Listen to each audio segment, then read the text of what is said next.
Ditemukan data siswa kelas 10 diterima hanya berdasarkan kebijakan kepala sekolah saja. Faktanya siswa tersebut yang diterima tanpa prosedur seleksi dan kelulusannya, tanpa diumumkan secara resmi pada website sekolah. Maka dari itu keluarlah rekomendasi. Sumber daya manusianya ini jangan yang bermental selalu sifatnya bisnis. Sudah jelas ada maladministrasi. Kok belum ada tindakan tegas terhadap pelaku sumber daya manusia yang bermental buruk itu?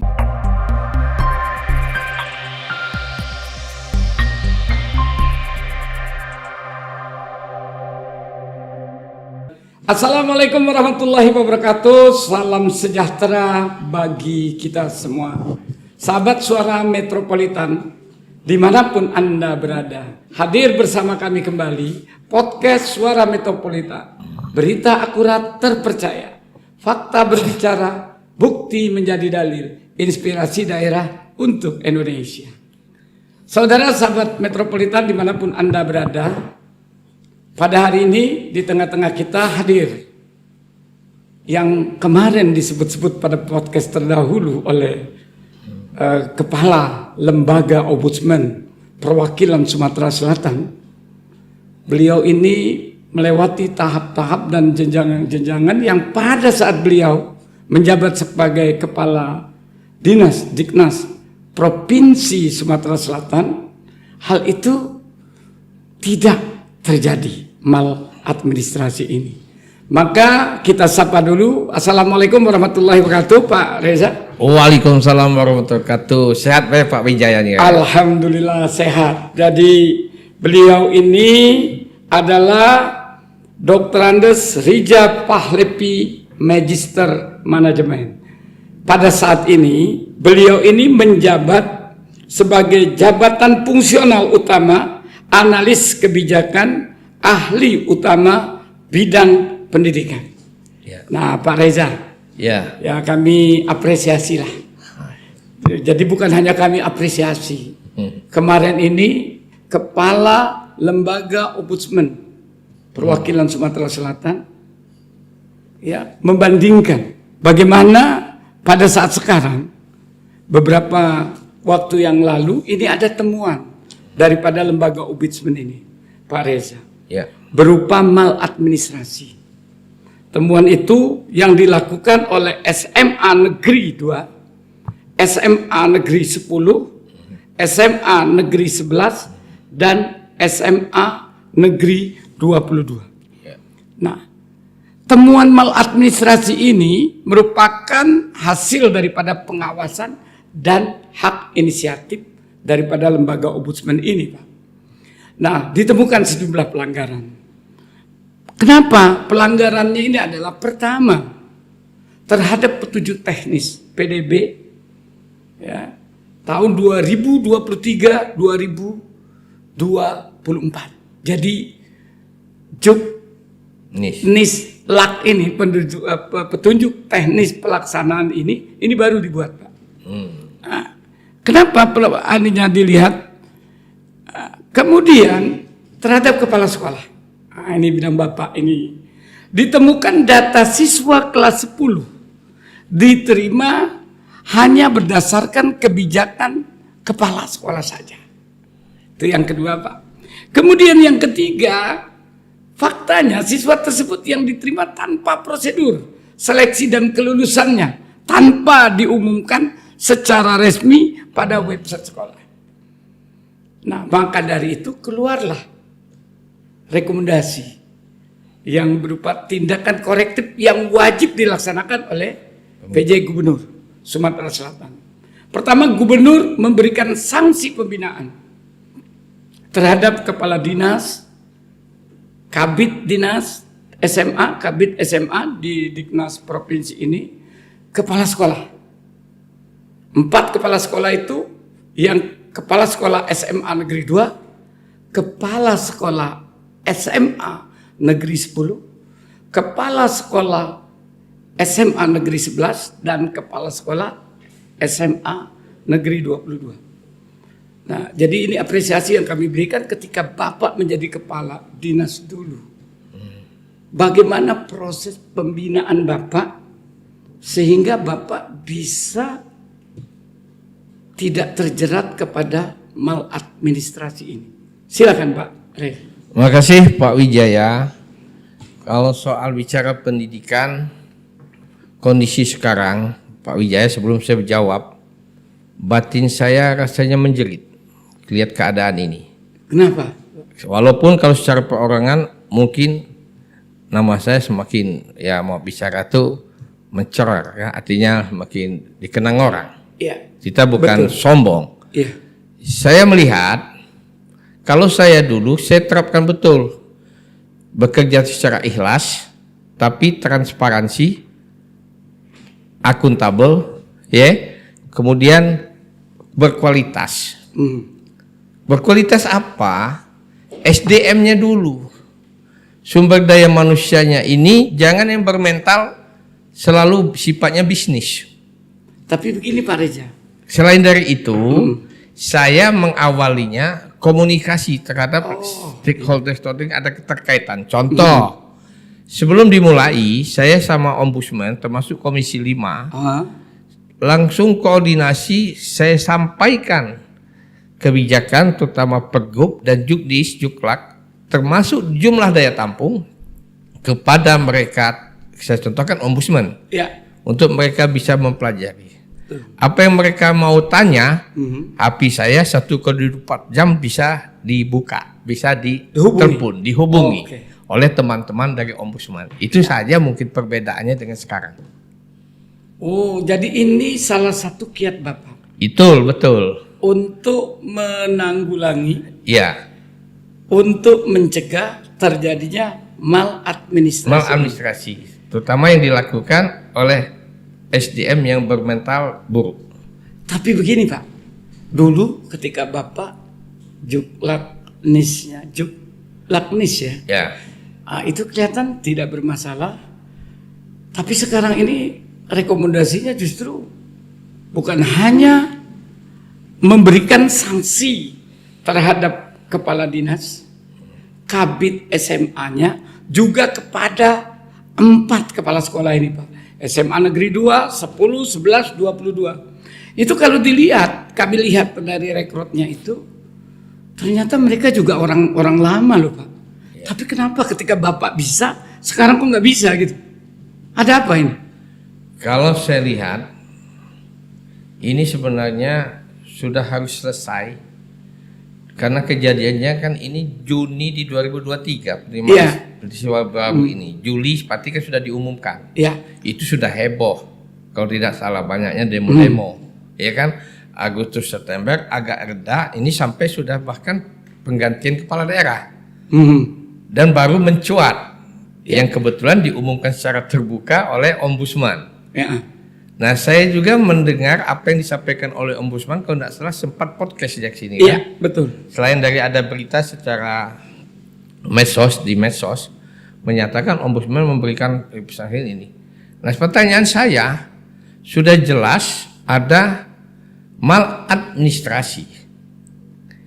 Kok belum ada tindakan tegas terhadap pelaku sumber daya manusia yang bermental buruk itu? Bahkan terdengar kabar mau merubah sistem.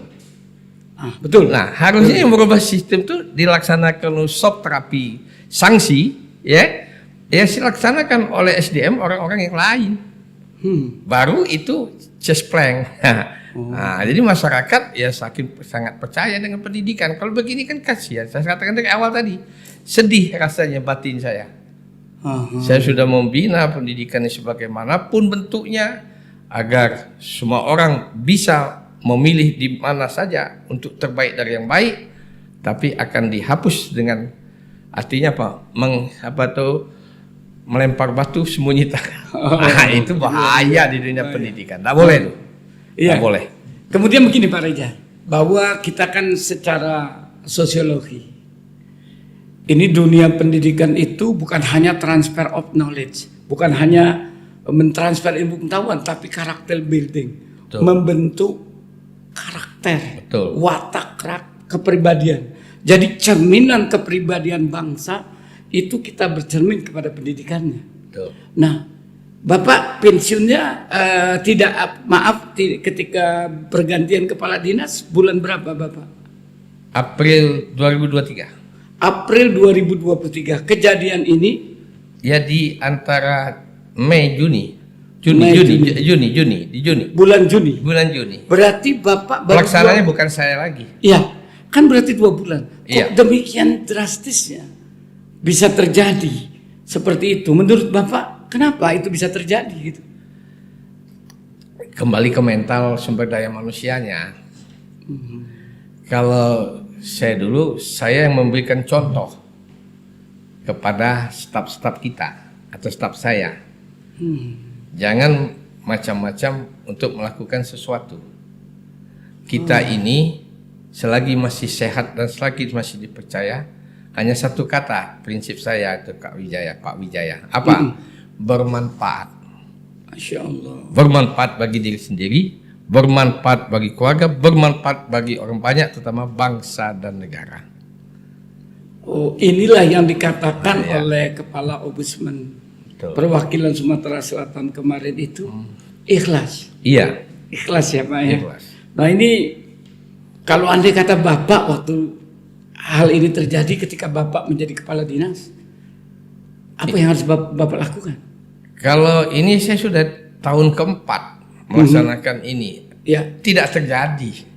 nah itulah luar biasa Pak. Tidak Dan itu terjadi. pengakuan dari Tidak Kepala terjadi. Ombudsman loh Pak. Karena kita sudah dikoordinasikan semua, yang penting transparansi, Oh, komunikasi dan akuntabel. Akuntabel ini bukan hanya dalam ucapan jempol mulut saja, ditunjukkan. jadi memberikan contoh. Iya. Engarso Sumpalodo. Mandui Korso. Nah, jadi yang jelas Mangun Karso. kalau dilihat dari ini saya patut diduga ini ada hal-hal yang sifatnya sudah bisnis. Patut diduga. Memang nuansanya kelihatan Nah, itu. patut Pak diduga. Kenapa? Ini kembali ke 25 tahun yang lalu. Masya Allah. Sudah pengumuman masih ada jalur belakang yang masuknya hampir separuh dari jalur yang benar. Nah itu. Tapi tidak ada sanksi tegas. Itu yang saya heran. Nah kalau begitu saudara sekalian, ini dunia pendidikan, ini sangat bahaya loh. Seharusnya karena ini sudah terindikasi ya melakukan perbuatan pidana. Kalau tidak ada apa-apa, tak mungkin burung tua itu bersarang rendah. Kalau tidak mungkin ada asap kalau tidak ada api, Pak Reza. Nah kemudian ini Pak Reza, salah satu yang disoroti adalah waktu dibuat juknis lak daripada PPDB ini Pak, itu ada 5 jalur. Jalur PMPA, jalur mutasi, jalur zonasi, jalur afirmasi, dan tes mandiri. Nah ketika Bapak membuat pada masa Bapak itu, berarti kita ini tidak hanya membuat juklaknisnya saja, tetapi juga pengawasannya, pembinaannya, itu yang perlu dilakukan Pak. Nah ini kira-kira kebocoran itu sampai terjadi maladministrasi yang terindikasi perbuatan melawan hukum. Bukan lagi itu maladministrasi. Patut diduga. Patut diduga. Ya. Ya patut diduga. Nah ini dari jalur-jalur yang sudah diatur pada Pergub nomor 13 tahun 2021 Bapak yang membuat juknis. Ini kok dulu bagaimana Bapak mensiasatinya? Makasih Pak Wijaya. Kalau kita bicara kisah kenapa keluarnya Pergub itu, tadi kan sudah disampaikan Pak Wijaya. Saya memang semua yang namanya dunia pendidikan saya lalui sesuai dengan tangga. Iya. Pernah jadi guru SMP, SMA, SMK, guru MA, guru perguruan tinggi. Iya. Pernah wakil kepala sekolah dulu. Jadi sudah tahu suka duka wakil kepala sekolah. Iya. Pernah kepala sekolah SMP maupun SMA. Ya PLT di SMK. Kemudian kasih kurikulum SMP, SMA 2 tahun. Kasubdin Kabid lama 8 tahun. Akhirnya mencapai ya dinas pendidikan semua. Kota Palembang. Akhirnya nyampe juga jadi kadis di kota Palembang. Keluar dulu di instansi lain menambah pengalaman. Di zaman Pak Herman Deru saya ditarik staf ahli gubernur, baru 3 bulan ditunjuk PRT, langsung juga definitif kembali lagi ke pangkuan dunia pendidikan. Nah jadi saat mau terbitnya Permendikbud, nah ini singkat cerita, Permendikbud yang dibuat oleh kementerian, saya sudah 4 menteri. Nomor Paham 1 betul. itu Pak ya, Iya. tahun 2021. Iya, Kemendikbud itu ya rata-rata orang-orang Kemendikbud hafal dengan saya wajah tu wajahnya karena dilihat, dan termasuk saya tidak selalu diam karena saya orang lapangan dan orang Ya. teknis. Nah keluarnya Permendikbud itu saya sempat tanya, ini apakah bisa dilakukan secara 100% kepada Direktur Jenderal saat itu, disaksikan ada teman kasih saya Pak Dr. Parmin. Parmin saksi, saya tantang mereka, jangan mereka membuat kebijakan keluar jadi doktor langsung begini-begini tapi tidak lolos suatu kondisi. Pertanyaan saya, 100% atau tidak ini harus diterapkan? Yang jalur zonasi, afirmasi, mutasi, prestasi. Ya. Saya bilang ada persentase, bahkan diaturnya persentasenya juga. Saya komplain, Pak izin kalau mau 100% ada beberapa hal yang perlu saya saran. Itu Pertama, sebelum Bapak buat Juklak. sebelum Nis. saya turunkan Pergub dan Juknis, Oh, oke. saya debat dulu kementerian itu. Ya. Bukan kita nerima-nerima saja. Saya bilang, kita ini undang-undang otonomi ini pendidikan bukan di pusat lagi Pak, mohon maaf. Harus menyerap. Nah, harus kearifan kearifan lokal, artinya kultur budaya di daerah. Oke. Kewenangan dari kepala daerah. Nah, kalau mau diikuti 100% Pak Dirjen, kembalikan lagi undang-undang otonomi ke pusat kayak zaman kantor wilayah. Kami mengikuti 100% apa adanya. Tanpa ada membuat Diskresi pergub lagi. tanpa membuat pergub dan diskresi. Ya. Nah, saya bilang begitu. Akhirnya dia tidak Pak, itu ada ini ya. Sudah. Kedua aja sama beliau bilang 8 standar pendidikan ini Pak belum merata se-Indonesia nih. Aku ambil contoh standar sarana prasarana dan standar kelulusan termasuk standar SDM-nya. Tidak sama.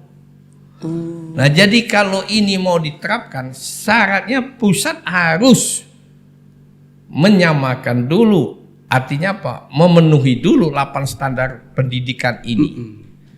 Karena nilai ini aku Pak, ambil ya. contoh, Ya. aku bilang sama pihak Dirjen. Anak seorang yang mungkin ada rezeki bapaknya. Ya. Kebetulan rumah bapaknya itu ada sekolah SMA Negeri X. Tapi SMA Negeri X di sebelahnya ini dengan sarana sangat kurang, dengan SDM yang keterbatasan. Ya. Mau nangis darah lah anaknya tentu tidak mau sekolah di samping itu. Kalau mau mengikuti 100% petunjuk Permendikbud, anak ini tidak bisa ke sekolah, harus sekolah di sebelah inilah. Bisa dilakukan kalau 8 standar ini sudah sama antara di daerah, kota, pusat. Nah pasti orang tua yang ada kemampuan mau cari sekolah yang bagus. Ya. Nah ini saya tantang, tidak bisa. Nah kalau memang mau dituruti, kembalikan otonomi. Akhirnya saya menggunakan kewenangan otonomi kepala daerah kami. Karena saya memang orang teknis. Ya. Ketiga saya bilang, jalur prestasi. Ya. Di situ petunjuk Permendikbud itu tidak ada tes sama sekali. Nah, akhirnya saya buka. Kalau tidak ada tes sama sekali, kami sudah ada dari dulu, namanya PMPA. Penelusuran minat prestasi akademik. Sudah dari dulu saya masih di Diknas Kota. Pola PMPA. Iya, pola PMPA. Tapi tetap saya melaksanakan ada tes. Termasuklah saya sangat kuacungi jempol adanya tes ASN pakai sistem cat. Ya. Nah, saya ikut ke sana. Apa sebab? Karena yang namanya nilai sekarang apa artinya? Zaman saya kuliah dapat nilai IPK 2,5, apalagi nak 2,8 sangat susah, sudah super hebat. Di zaman sekarang adik-adik mahasiswa carilah IPK di bawah 3. Sulit sekali. Sulit di atas Karena 3. penentuan akreditasi itu, Nah ya, Pak Riza, itu juga daripada nilai. betul. Maka dari itu terjadilah inflasi nilai. Nah dalam itu dunia yang saya pendidikan. maksud di atas 3. Ya. Itu contoh Oke. secara umum. Secara khusus, dulu kita tanpa tes. Aha. Kalian pencetak atau memberikan draft Permendikbud nih, dokter-dokter yang pulang secara teoritis. Kalau saya orang teknis, harusnya tanya dulu dengan teknis. Betul. Harusnya begitu di dalam membuat Permendikbud. Tinggal dikolaborasi, aku bilang. Saya siap, aku bilang gitu kan. Ternyata saya contohkan dulu NEM, saya mantan kepala sekolah. NEM dulu sudah yang mau masuk SMP dipermainkan di sekolah SD. Yang nak masuk SMA dipermainkan sekolah di SMP oleh oknum. Oknum ini Ya. baik orang masyarakat, orang tua, maupun anak, cara nak masuk kan. Ya. Saya sebagai kepala sekolah, ada anak mau masuk SMP saya, nilai rata-ratanya hampir 9,5. Ini fakta. Iya, iya, iya. Kalau tidak tes, langsung di ranking berdasarkan komputer dengan ascending. Nilai itu masuk 3 besar. Akhirnya bahasa Palembang itu langsung jeblos pe masuk. Dalam proses pembelajaran, nauzubillah min dzalik, dak baca. Oh, ternyata anak yang masuk SMP dengan nilai yang tinggi Dak bisa baca. tidak bisa baca. Nah, dak tahu orang pusat. Itu yang terjadi. Itu oknum dan bisa sampel salah satu. Demikian parahnya Parah. pendidikan Nah, saat karena itu secara ya. teknis. Ya. Nah, maka saya bilang dengan Pak Gubernur saat itu, Pak Herman Deru, nggak bisa, tetap kita ada tes. Oh. Ketiga, ada saja sekolah, ya, bobotnya tidak sama. Ada sekolah negeri yang mayoritas oknumnya ini bermental buruk tadi, royal terhadap nilai. Oke. Umpama kalau masuk SMA, SMP, SMP negeri royal. Tapi SMP ada yang serius, contoh, pelit dengan nilai. Bahasa kita medit. Pelit dalam tanda petik. Petik, iya, dalam bagus tanda- ya. Nah, kalau misalkan sekolah negeri tadi, si Ali tadi, umpama nilai aslinya 3, tapi nilai KW di raport sudah 8 itu Pak Wijaya. Nah, sedangkan serius nilai aslinya 6, nilai KW di raport 6. Kalau tanpa tes, kasihan yang asli betul-betul 6 tadi, yang masuk yang nilai 3 mistik jadi 8 ini. Nah, mereka ini banyak tidak tahu yang ini. Maka saya bingung kalau menyalahkan Pergub atau Juknis. Kalau tidak tahu jangan macak-macak. Ya kan? Nyatanya ketika Pak Reza menjadi kepala dinas, jalan by system, Betul. on the track dengan Pergub, Iya. di sini, betul Pak. Betul. Tapi begini juga Pak, menariknya, Pak Reza. Menariknya ini, Kepala Ombudsman kemarin di tempat kami ini mengatakan bahwa anehnya ini Pak, salah satu malpraktek temuan beliau adalah satu ketua panitia tidak tahu lembaga mana yang ditunjuk, bimbel mana yang ditunjuk, yang membuat soal, yang yang memeriksa dan lain sebagainya. Itu satu Pak. Berarti sebenarnya itu sudah melanggar maladministrasinya di situ. Kemudian yang kedua, kepala sekolah ini tidak mengajak pegawai PNS atau guru PNS, tapi mengajak pegawai honorer yang notabene-nya kan patuh dan tunduk kepada mereka. Yang ketiga, yang melaporkan ini Pak Reza, ini bukan hanya masyarakat, tapi juga guru, di mana kepala sekolah itu atau sekolah yang terjadinya maladministrasi. Nah, ini itu menunjukkan hal-hal yang tidak baik Pak Reza. Andai kata Pak Reza jadi kepala dinas, apa yang Pak Reza lakukan dengan ini? Kan nggak perlu sampai temuannya masa hal kecil begitu aja Pak Gubernur gitu kan? Ya.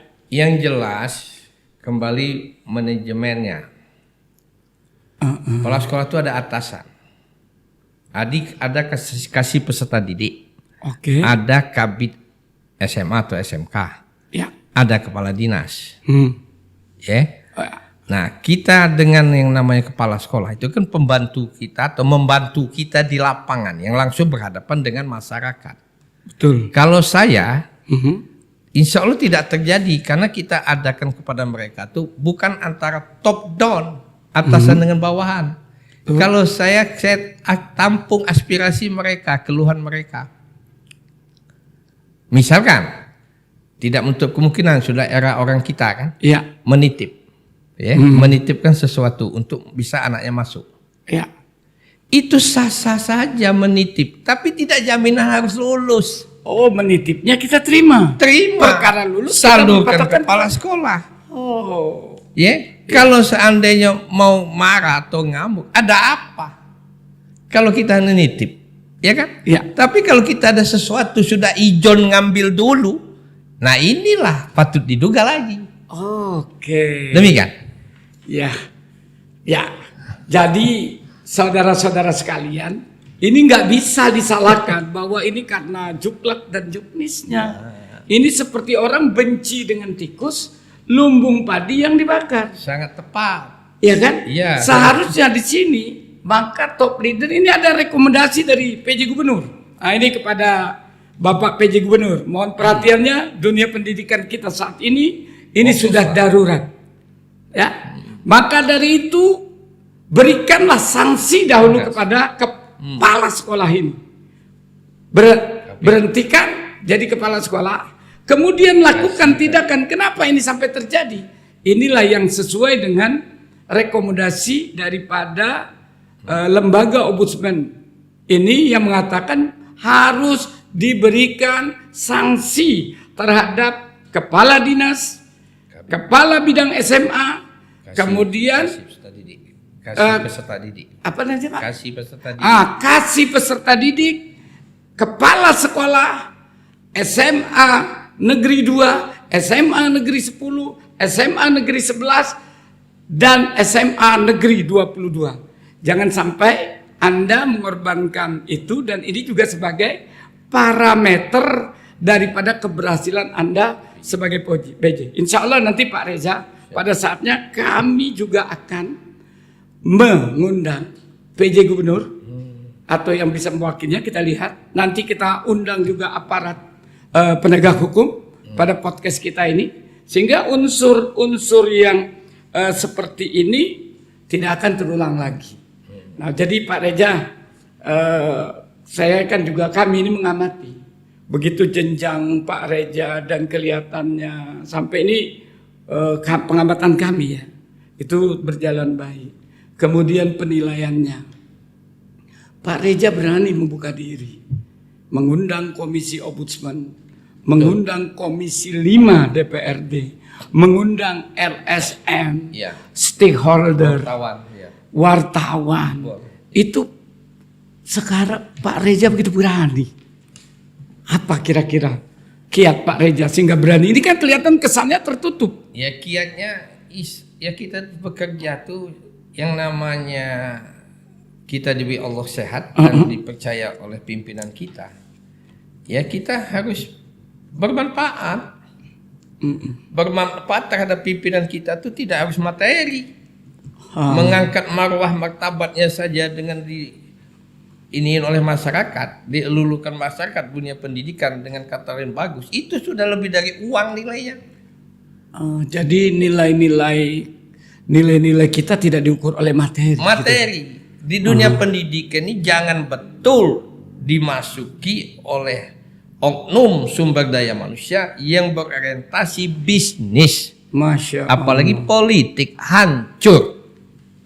Demikian. Luar biasa. Jadi kelihatannya indikasinya itu Pak sebenarnya tidak melibatkan pihak stakeholder yang lain. Itu salah satu indikasi yang tidak benar itu Pak, berarti Pak Reza. Karena waktu Pak Reza kok berani gitu? Yang jelasnya kalau saya berpikir para pengambil keputusan, ya maaf dalam pemerintah provinsi harus tegas memberikan sanksi daripada sanksi sudah diberikan oleh APH. Itu aja. Tapi sebenarnya dengan kalau sudah APH sanksi sudah include kan? Ya, asal jangan istilah orang 86 Iya, begitulah Pak iya. Reza. Jadi luar biasa Pak Reza. Jadi itulah Ya, salah satu. demi kebaikan dunia pendidikan. Amin. Ya, betul. Bukan kita mau minta muka, enggak. Saya bicara apa adanya. Bukan ada apanya. Oh ya, Pak iya, Reza. bukan ada apanya. Orang dunia pendidikan SDM yang baik itu orang yang betul-betul, ya, saya katakan manajemennya itu harus manajemen idealis. Ya. Orang harus idealis yang duduk di kepemimpinan dunia pendidikan ini, idealis dan fleksibel. Oke. Kalau sifatnya urgen jangan dilakukan. Tapi kalau sifatnya anak itu mau sekolah, selagi masih ada tempat duduk, bantu. Tapi tidak pakai. Nah, tidak gitu ya? pakai cuan. Luar biasa. Saya ingat itu pesan Pak Profesor Heri, Kapolda kita pada masanya. Oke. Dia bilang, kepala sekolah silakan berimprovisasi untuk melakukan rekrutmen siswa sesuai dengan otonomi sekolah kan? Ya. Mau dibantu apapun silakan, tapi jangan pakai cuan. Nah, demikian. Orientasinya jangan cuma. Orientasi yang penting anak jangan putus sekolah. Masya Allah. Demikian. Keren sekali itu Pak Reza. Jadi sahabat suara metropolitan dimanapun Anda berada, inilah Pak Riza Pahlavi. Orang yang dalam dunia pendidikan bergelut, kalau nggak salah saya 20 tahun lebih ya Pak Reza. Lebih 25. 25 tahun. Di beliau. Dinas Pendidikan Kota aja 15 tahun. Nah 15 tahun sampai di provinsi.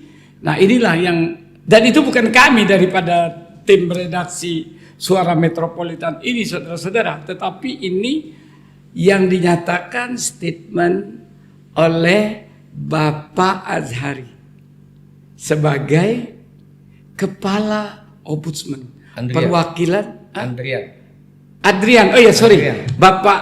Bapak Adrian. Mohon maaf Pak Adrian. Jadi yang dikatakan oleh Bapak Adrian, Kepala Lembaga Ombudsman Provinsi Sumatera Selatan. Oke Pak Reza, kira-kira sebagai Saya sebelum diakhiri Pak Wijaya, hanya saran saja dalam hal ini ke pemerintah. Saya juga sudah beri masukan sebenarnya kajian itu ke asisten 1, ke Pak Sekda sudah ada kajian saya. Itu saja aneh juga kajian itu. Saya dapat dari Komisi 5. Bukan dari pihak Dinas Pendidikan. Padahal saya ini masih benang merahnya kuat di Dinas Iya, Pendidikan. apalagi Bapak Itulah sebagai pejabat analis kebijakan fungsional kajian, utama yang membuat kajian kebijakan ini. Oh jadi Bapak juga nggak dilibatkan? Nggak dalam dilibatkan. Nah, aneh apakah karena kita sifatnya idealis walau alam bisawab. Ya kan, tapi akhirnya saya tahu juga kan. Ini Karena Bapak, Komisi 5 memberikan ke saya Pak Saipul, tolong dikaji Pak Reza. Sudah saya buat kajian.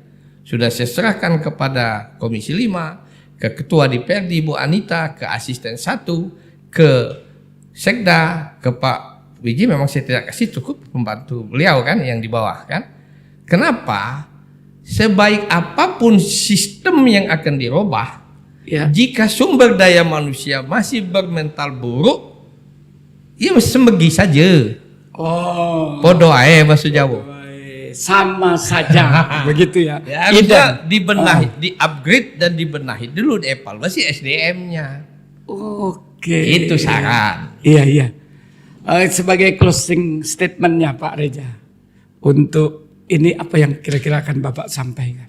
Yang saya sampaikan kepada rekan-rekan pengelola dunia pendidikan yang ada di Sumatera Selatan, termasuk teman-teman kabupaten kota, dan khususnya kepala-kepala sekolah dari jenjang TK, SD, SMP, SMA, dan SMK. Ya, sehubungan dengan tugas saya yang namanya fungsional utama, analis kebijakan alih utama bidang pendidikan, itu belum pensiun. Memang saya masih digaji pemerintah, SK Presiden.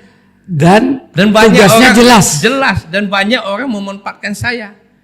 Intinya diminta tidak diminta, saya memberi kajian. Nah, yang terkait dengan pendidikan. Nah, jadi kalau hebohnya dunia pendidikan, saya berdiam diri tidak mengkaji, saya salah. Betul. Nah, maka saya mengkaji apa adanya, saya kaji ini demi kebaikan dunia pendidikan. Kemudian berikut statement saya, tadi sudah saya awali bahwa pengelolaan dunia pendidikan ini, manajemennya setingkat kepala sekolah, itu kan manajemen. Iya. Sudah saya selalu katakan dalam setiap yang namanya rapat. Apa? Ikhlas. IKHLAS. I-nya itu apa? Integritas. Iman. Oke. Integritas dan iman kita harus kokoh. Makanya komunikasi, koordinasi, konsultasi. Jangan lupa, jangan sok pinter. Bertanya. Aku kalau bertanya dia lebih pinter. Iya kan? Ya. Hanya itu apa? Inilah hablum minallah, kalau kita selalu ingat dengan Allah, dan hablum minannas, walaupun orang itu kere, tetap ada manfaatnya. Jangan dilihat semata-mata. Jangan lihat semata-mata hanya di atasan saja yang kita harus ini. Ya kan? Itu hanya. L-nya, inilah letak loyalitas kita terhadap pimpinan kita. Loyalitas kita terhadap pimpinan kita, bagaimana tugas pokok fungsi yang diberikan beban pada kita, angkat marwah.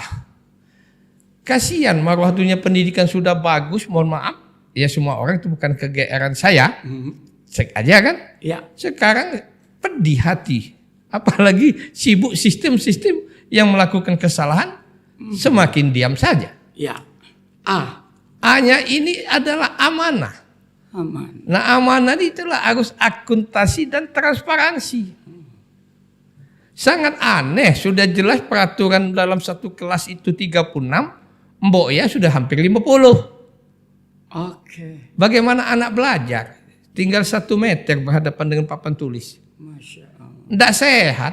Tidak sehat dan tidak beradab itu. Nah, ya, itu hanya S-nya. Inilah perlu sign ilmu.